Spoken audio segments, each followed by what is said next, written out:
Hello everyone, welcome back to Football Forecast, and today's we're going for my deadline day roundup, specifically about the Premier League sides. And where I'm going to start is the striker situation, because Strand Larsen has joined Crystal Palace for around £45 million. And look, people will say this is an expensive fee for Jørgen Strand Larsen, but I think we've got to remember in the summer this would have been considered a good fee for Strand Larsen. And he's had a poor 6 months, but if you look at the situation at Wolves, that's understandable why he's been struggling, and I think he will do better in a different environment like Crystal Palace, and they needed to go and get a number 9, and I think this is one of the better 9s that Palace could have got. The big news, though, surrounding the striker market was the fact that Jean-Philippe Mateta did not end up going to AC Milan. And look, Crystal Palace have had a chaotic transfer window. It's really that simple, of players leaving, manager and Oliver Glasner potentially leaving, players staying. It's just been mental, and it's continued with this. Mateta failed his medical at AC Milan. It looks like because of a knee injury. There were some rumours actually about a knee injury earlier in the window for why Mateta was struggling, and maybe that's what we're putting off some clubs, because I actually thought it looked like a pretty good fee for Jean-Philippe Mateta, and I think he would have excelled at AC Milan, but they have not continued with that deal. It's going to be very uncomfortable for Jean-Philippe Mateta at Crystal Palace, because he asked to leave. He didn't want to play for Crystal Palace again. He was trying to find any move, and now it looks like he has not found his transfer. And most likely what will happen, I think, is that he will get knee surgery now to deal with that knee injury that he's been playing through. For Wolves, what they've decided to do with that Strand Larsen money is first of all buy Adam Armstrong, and this is very much about preparing for the Championship, and I think that's a good option for Wolves. In terms of other players that Wolves have signed, they've also signed Angel Gomez. I think this is one of the bargains of the transfer window for £7 million. I think that's a brilliant signing. There were a lot of big clubs that were interested in Angel Gomez. It just hasn't quite worked out for him at Marseille, and I think he'll do really well for Wolves in the Premier League and potentially in the Championship. So overall, I think that's a pretty good deadline day and window for Wolves, and I think they'll be happy with this signing.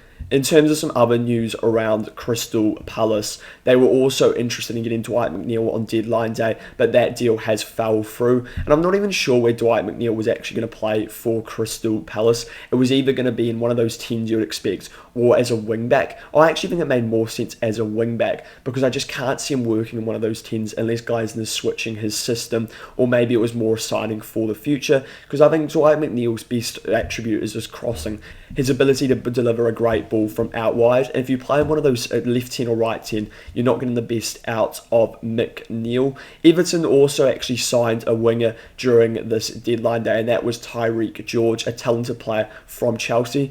I like the signing of Tyreek George. I think there's been a lot of promise at Chelsea. He just hasn't been able to play because of Gittins and Garnacho being ahead of him.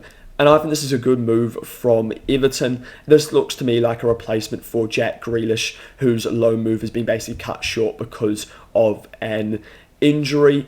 In terms of some other news surrounding Everton, they actually approached Harry Wilson, which would have been a great signing from Fulham. He's been so good so far this season, but the approach was rejected, and after this they did not pursue this deal. I think they were maybe thinking there's a chance because Harry Wilson is out of contract in the summer. But first of all, I don't think Fulham would be willing to let go of Harry Wilson, and I'm not sure if Harry Wilson would have taken that. I think he probably sees himself at a club where he's more likely to sort of go to the top, like a Spurs, like an Aston Villa, that sort of level. That's where I think Harry Wilson more sees himself, not at an Everton. But I don't mind the ambition from Everton, at least give it a go. In terms of some other wingers that have been signed in this transfer window, we've got Nelson Angola to Sunderland for £17.5 million. And I think that's a good deal for Sunderland. I haven't seen a lot of him, but he can play on the left and the right wing. And I think it's a clear replacement for Simon Adingra, who's gone to Monaco on loan. Adingra hasn't done well at Sunderland at all. It just hasn't worked out for him. Something else that I just missed about Fulham is Fulham were interested in signing Ricardo Pepi for £37 million, but that hasn't happened because PSV couldn't find a replacement. He's a young striker, and it was more about a future long-term replacement, I think, for Raul Jimenez. I don't think this is a deal that needed to happen this window. They could probably go back in from in the summer, but they're probably thinking, let's get ahead of the rest and make this deal happen while there's less interest in him. And the other reason why there was less interest in him was because he currently has a broken arm, but he was going to probably be available in about a month. but Fulham probably thought it was a risk worth taking trying to get him in immediately. Forest were also busy on deadline day. They signed Luca Netz, the German left-back, for £2.5 million. Very much feels like depth for the Europa Conference League. They've also signed Stefan Ortega for 580k, a very cheap deal for Forest, and I quite like this option. He has the potential, I think, to potentially even start for Forest because he's actually shown in the past he can be a very good keeper at Manchester City. A deal that they missed out, though, was Ingles to Forest from Celtic for £25 million. Bids were rejected from, and I understand the signing. Forest lack a bit of depth in midfield. If you also consider that Nicolas Dominguez has been used as almost a sort of a left midfielder and not in the central midfield, so they probably feel they could use another midfield option in Ingles. There's also been some news around West Ham. Howard Bellis to West Ham did not happen. That didn't happen because Southampton couldn't find a replacement. I quite like the signing of Howard Bellis. I think he would have suited West Ham well, and instead they've gone with Disasi in on loan. He hasn't been great at Chelsea. I don't particularly like this signing, but maybe he'll do better for West Ham. And at this point, West Ham just need any centre-half in. He was also not too bad in his loan spell at Aston Villa, but overall in the Premier League he just hasn't been impressive so far. In terms of some deals that didn't quite happen, I've got Tonali to Arsenal. This has just been a bit of a rumour. Apparently his agent offered Tonali to Arsenal. I mean, this is mental, the fact that this has happened on deadline day. I couldn't see Arsenal ever pulling the plug now and saying let's go get Tonali immediately. This is more about the summer, but it's so frustrating for Newcastle if a player like Sandro Tonali may end up at Arsenal, because he is one of their best. And this is what annoys me about agents offering players out while they're clearly in contracts. And Newcastle United would have had no idea about this happening, and it feels like this could be another Isak saga. You do have to feel for Newcastle United with their players just being next, left, right and centre. In terms of the signing, it'd be a very good player for Arsenal to sign. Can play in the 6 as well as the 8. And then you could have Zubimendi, Rice and Tonali as a midfield 3 if you wanted to. Or you could pick 2 out of 3 each game. And this would mean that you'd be able to have a good rotation in that midfield.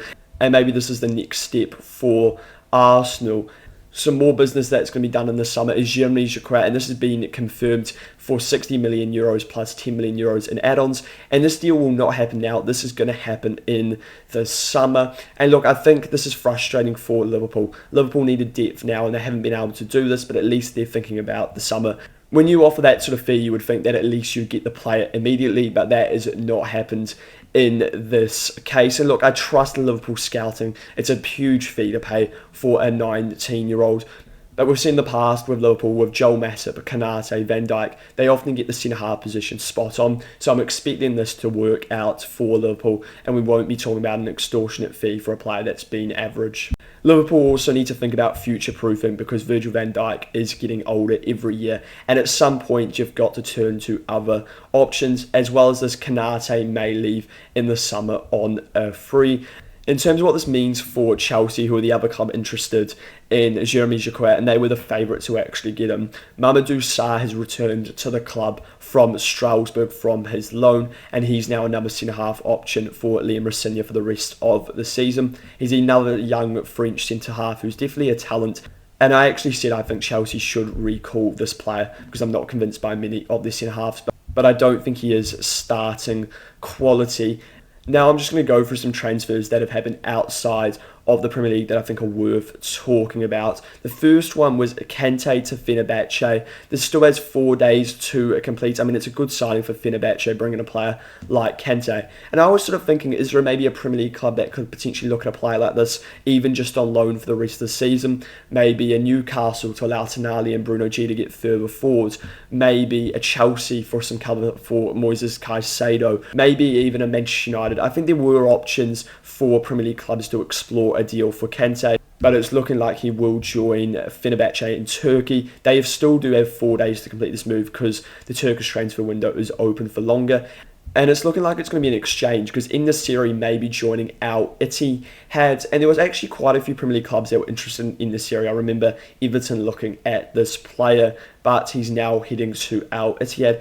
I do think Everton may regret not going for a player like in the series, at least having another option up front, because I don't think Barry and Beto are good enough right now, especially not Beto. I think ideally you sell Beto and then you bring in the series. I think the biggest move you would say outside the Premier League that's just happened is Lookman to Atletico Madrid for £35 million. This is a very good player that's actually previously played in the Premier League for Fulham. He would have been a good option, I think, for quite a few Premier League clubs. Potentially Chelsea's better than Garnacho and Gittins, but they wasted so much money on those two, where you can't afford to pay for a player like Lookman. A club like United maybe could have looked at them. He would have been a better option than Cunha, but once again, I don't think he's a top option for Manchester United. So there were clubs, I think, that could have looked at Lookman. Even maybe a mid-table Premier League club could have had a look at Lookman, and maybe you can tempt him to come back home to England. And finally, the last deal I want to talk about is Sadiq Sharif to Fenerbahce, another deal for Fenerbahce. And this was a player that was linked with the likes of Wrexham and linked with the likes of Crystal Palace. Crystal Palace looked like they were actually going to go and get the player, but they didn't do this, and he will not be heading to the Premier League or to the Championship, and he'll be heading to Fenerbahce, a young, talented French striker. And he looked like actually a very good replacement for Mateta if he left. But Mateta hasn't left now, so maybe that's partly why they haven't decided to look at this deal. Let me know your thoughts on this Premier League transfer roundup, as well as sort of a couple of transfers covering the other leagues. And if you enjoy this, it'd be great to subscribe to the YouTube channel, as well as liking the video.